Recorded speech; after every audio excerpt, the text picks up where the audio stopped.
Travel Talk, where our expert magical memory planners discuss ways you can have fun, memorable, and stress-free family vacations.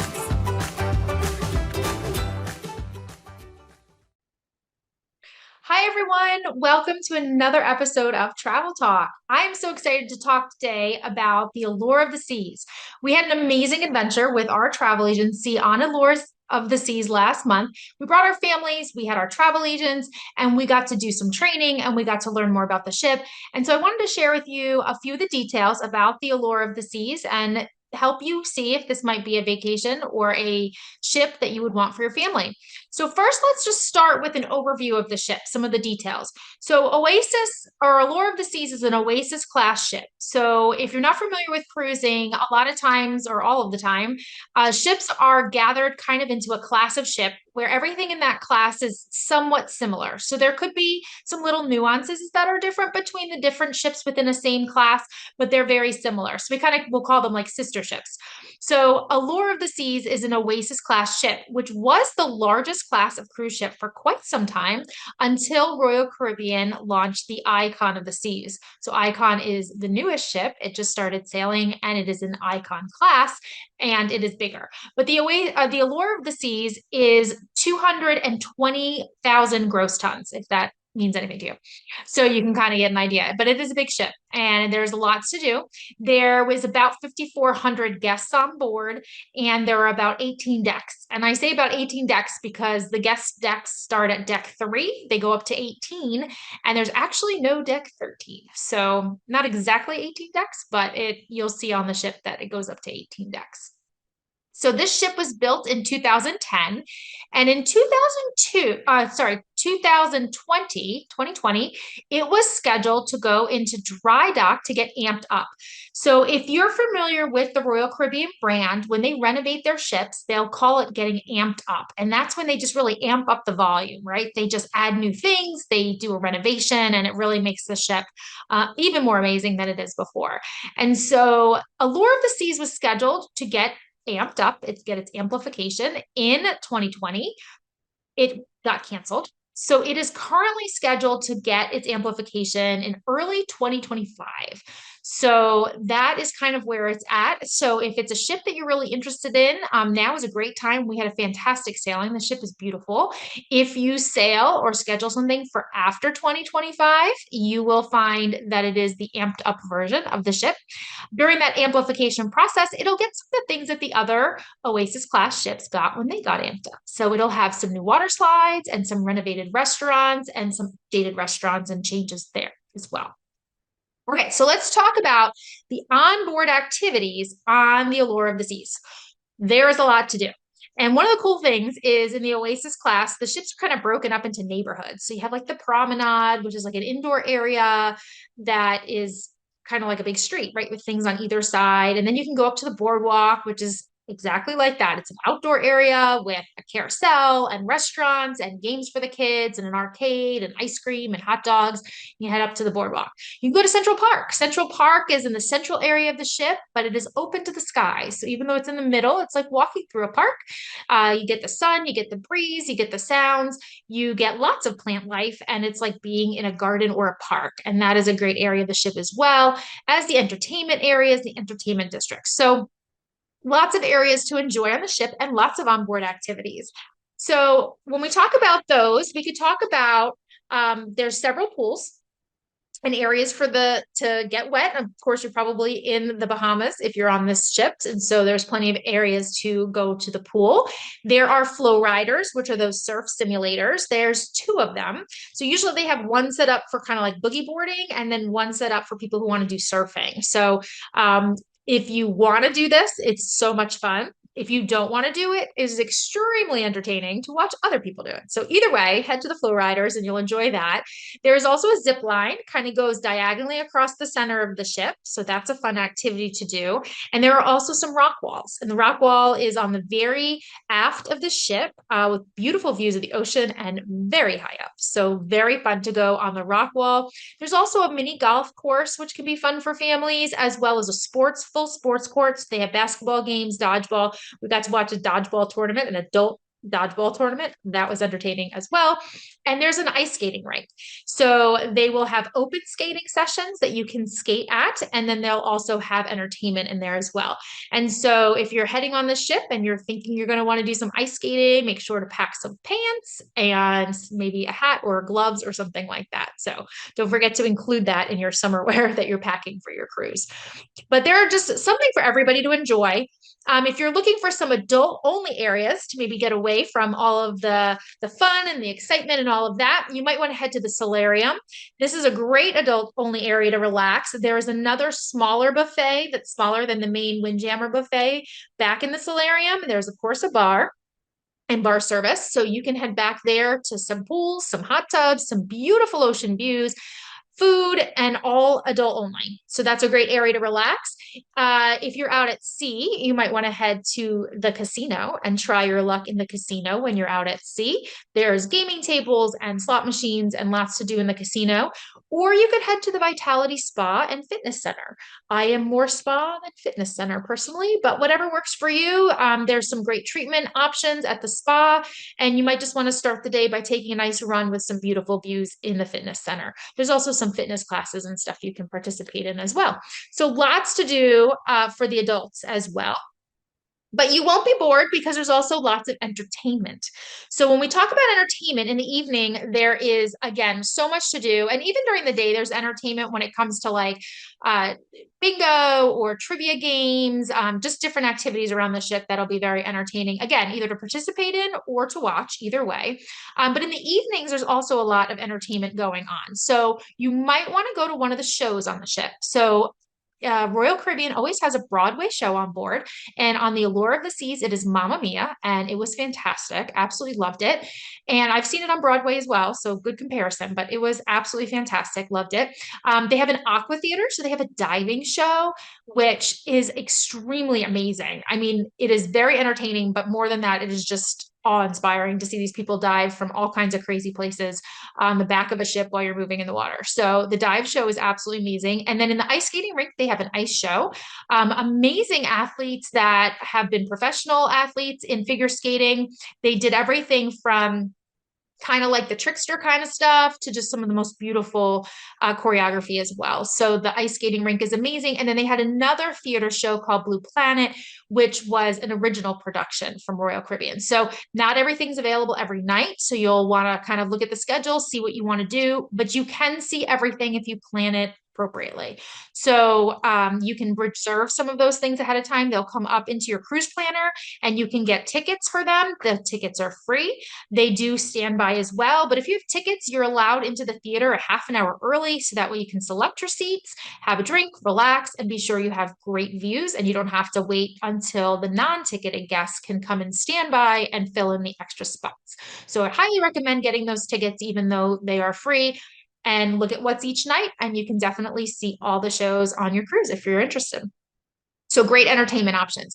If you're not interested in attending a show, but you want to be part of some activities, there's also entertainment at night for that.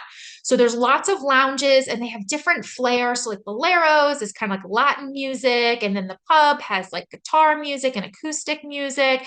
There's a piano bar, so you can do some sing-along, lots of different activities and areas around the ship for some entertainment and participation, whether you want to dance or sing or listen to music. There's kind of something for everybody in all of the different lounges on board. So you'll really enjoy that around the ship. And even in that main promenade, when we talked about those different villages that are kind of around the ship or different areas, neighborhoods, down that center promenade at night, around 10:30, 11, there could be some entertainment there, kind of like a street party situation. So they had one that was kind of themed along a 70s night from Mamma Mia and 70s music, and everyone kind of got dressed up on the ship and just kind of a fun out, it's indoors, but indoor, outdoor promenade type of street party. So super fun to be down there at night and kind of see what's up and what's going on. So lots of entertainment on board. That's the takeaway. Plenty to do. You will not be bored. All right, let's talk about my favorite topic. If you've been listening to my podcast for a while, you might know my favorite topic is food. So let's talk about food. So there are lots of dining options, and we're going to kind of put them into the two categories of your included dining and your specialty dining. So even if you want to stick with what's included, there's lots of great options on the ship. Of course, you have your main dining rooms, and we generally eat there. And actually, I love the main dining room so much for breakfast. That's kind of like our go-to. We like to go and have a nice sit-down breakfast every morning, although there's lots of breakfast options. And if I'm fully transparent, I also order room service, which you can get a complimentary uh, like continental breakfast room service. So muffins and donuts and coffee will come to my room, which I can enjoy on my balcony. And then I go to breakfast or second breakfast, where I'll have eggs and a real breakfast. So we love those main dining rooms. They offer lunch there sometimes. You're always going to want to check your app for the exact times because it does vary by day. It's not the same every day of your cruise because it kind of depends what port you're in, if you're at sea, and the times will vary. So definitely double check the time so you don't miss your special breakfast if you're looking to do that. But there's lots of other complimentary venues on board as well. Another favorite of ours is the Park Cafe, and that's down in Central Park. So it is one of my favorite places for lunch, although they have some breakfast options there as well. And it's like you're sitting outside at the park, and oddly enough, you can hear a lot of birds and outdoor park sounds while you're out there. And if there's greenery and it's beautiful, especially if the sun is shining. So just a beautiful place to have lunch. Love the Park Cafe. And then there's a Promenade Cafe too. They have some really small, like kind of grab and go kind of things. You can get some fruit there or a yogurt parfait in the morning or a sandwich or something in the afternoon. That's a great complimentary option as well. The Allure of the Seas also has a Loco Fresh. El Loco Fresh is amazing Mexican food, and everyone on the ship knows it because if you head there at lunchtime, you will find all the people you're cruising with. Very popular at lunchtime. Love El Loco Fresh. Of course, you can hit the Windjammer Marketplace, which is open breakfast, lunch, and dinner almost all the time. And that is like the main buffet area of the ship. Out on the boardwalk, you can get hot dogs at the doghouse, which is super fun. And they have a couple different type of sausages and things like that. And free night, you will find my family after eating a dinner back in the promenade at Sorrento's. So Sorrento's has pizza, and we love their pizza.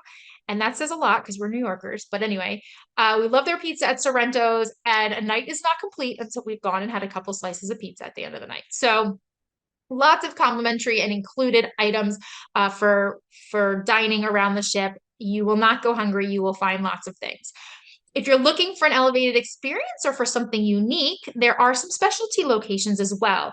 So Allure of the Seas is one of the ships that has Johnny Rockets. That can be a great place just to walk up and have lunch. There's a cover charge, and then you get your onion rings and your French fries and one of the entrees. You get a milkshake. They have dessert, sodas, and they make their sodas like the old-fashioned way. So you can kind of get like a cherry syrup in your Coke or in your Sprite or whatever, and make like an old-fashioned soda. So Johnny Rockets is a fun place. They're usually out there singing and involved in the meal. It's just very animated. So super fun specialty dining location. And then there's some of the classics that you might be familiar with if you've been on other royal ships, but there's a Giovanni's Table. There's Chops Grill, which is a Royal Caribbean classic. There is, in Central Park, there is, I'm forgetting the name now, 150 Central Park. That is the Central Park restaurant. There's also a Vintages, which is like a wine bar. And Izumi Sushi is on the ship as well, and a Sabor Mexican, which is down on the boardwalk right across from Johnny Rockets. So lots and lots of dining options if you want to do something specialty. And one of my tips for that is to think about doing a lunch. So the main dining room dinners are fantastic, and I never want to miss one. But if I don't have anything special going on at lunchtime, especially on a sea day, that's the perfect time to go to like Chops Grill. One of the travel agents in her family did that. They had a fantastic lunch. It is a great value because it is priced a little bit lower than dinner. And the food was amazing, and they had a fantastic time. So highly recommend checking out a specialty dining location for lunch, particularly on a sea day. It could be a good option for you. Okay, so this ship also has a coastal kitchen. So coastal kitchens you'll see on several of the ships now. They're becoming more popular. And coastal kitchen is a unique dining experience that is specifically for those that are suite guests. So I think it's Star and Sky suite guests are able to eat in coastal kitchen. And so that is a specialty restaurant on this ship. It is up on deck 17. So beautiful views up there on deck 17 at Coastal Kitchen. So now let's talk about the kids. So I'm at the point now where I have teenagers and they loved doing all the things that we did. They were on the sports court, they were on the flow rider, they went to the shows with us. They, found their way around the ship, made friends with some other teens. There's teen clubs that are really fun. They just met up with really their boys. So they ended up at the sports court and that's where they met all the other boys. So they had a great time doing that. And of course, in Sorrento's at the end of the night, having pizza at 11 o'clock at night. So the teenagers loved it. There's lots for them to do. But if you have younger children between the ages of 3 and 12, they are going to really love the Adventure Ocean Youth Program. So that is a fantastic program for the younger kids. It is included and it's supervised. So you're able to drop your kids off and they can have some amazing times in the areas of the ship that are designed especially for them. The kids in our group loved going. I interviewed them at night and I was like, all right, tell me what you did today in the Ocean Club. And I want to know how you liked it. And they loved it. They asked to go back. They went in at least once a day for at least a little while. They had a fantastic time. So great opportunity. It's not like you're dropping your kids off and so that you can have vacation. I mean, the kids are going to the vacation that's perfectly planned for them while you're going to some adult time that's perfectly planned for you. So win-win all around, whether it's something you do during the day or someplace you maybe take them after dinner for some evening fun. There is just a great amount of opportunity for them to have fun in those ocean adventure clubs. So highly, highly recommend those. And the kids will enjoy some of the other things on the ship too. So we mentioned briefly previously that out on the boardwalk, there's a carousel that's included. So they can ride that around as many times as they want. And down on the boardwalk, there was like an area of games, kind of like a little town set up, like a little village where they can kind of climb through, like you'd see at a park, where they could kind of go into the different rooms of it and stick their head through different things and a little area to play. And then sometimes they just had an outdoor gaming activity for the kids where they had out, like, it was like a carnival and they had out like hula hoops and like games to play. And they were the youth adventure program workers were out there, like playing games with the kids and having like leading games as a family. So lots of activities to do as a family together outside of the kids clubs as well. And then down on the boardwalk too, the kids are also going to notice that there are a few things that they might like. Up to you whether you want to point them out or not, but there's an arcade. There's actually 2 arcades on the ship in 2 different areas. But there is an arcade, pay to play, so they can play in there. There's a sweet shop. That would be candy, and there's also an ice cream shop. So those are kind of in that specialty dining category for an additional cost to go in there and buy some sweet treats. So kind of fun and another fun thing for them to do, kind of give you that whole boardwalk feel. So itineraries, I'm going to talk very briefly about because Royal Caribbean moves their ships around. And so it's not always going to be the same itinerary for a particular ship. But just to give you an idea for the first, the next year or so, currently the Allure of the Seas is doing 3 and 4 night sailings. So it generally does a 3 night from Friday to Monday, and then Monday to Friday, it does a 4 night, and that just fills its schedule and it just bounces back and forth. It usually does a short Bahamian, those 3 and 4 nights where they go to Nassau and they go to a perfect day at Coco Cay, but sometimes they don't. Sometimes they hit something else. So you'll just want to pay attention to the itineraries for those. But that's typically what it does, a 3 or 4 night. And for a little bit through the end of the year, it is going to be sailing out of Port Canaveral. That's what we did. So you can fly into Orlando and it's about a 45-minute trip out to Port Canaveral. There's some great things to do there if you want to come in a day ahead and go to the Kennedy Space Center, or just get a nice hotel by the port and have a pool day and then head out on your sailing. And then it's going to move and still do that same itinerary, but it's going to be sailing out of Miami. So in the summer, starting in July of 24 through February of 25, it is going to be doing that same 3-4 night itinerary out of Miami. And then in February of 25, it is going to be going into dry dock to get that amplification. And we don't know where it's going to go after that. So after that, it could shift. It could still do 3-4 night. It could be out of anywhere, Miami, Fort Lauderdale, or Port Canaveral, but it'll move around. But that's kind of what it's doing right now. So if that's an itinerary that you love, that 3 or 4 night, that shorter getaway, the Allure of the Seas might be perfect for you. Maybe you heard all about this ship and all the cool things it has, and you love the idea, but maybe you are looking for something that's 7 nights. And we can help you with that because there are 5 other sister ships of the Allure of the Seas that have similar activities on board. They'll have a different Broadway show, but they have similar activities on board, and you can do a different itinerary leaving from a different port.